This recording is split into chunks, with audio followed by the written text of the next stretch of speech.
ওই মৰমৰ দুখনি হাত মেৰুনো কাৰে আশাত এনেই মনি চাত দিছাত লাগিছে বসন্তৰ বাগাত মৰমৰ দুখনি হাত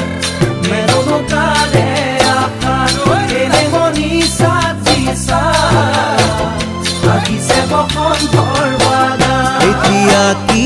কৰো কতে মৰো কলৈ যাওঁ বাৰু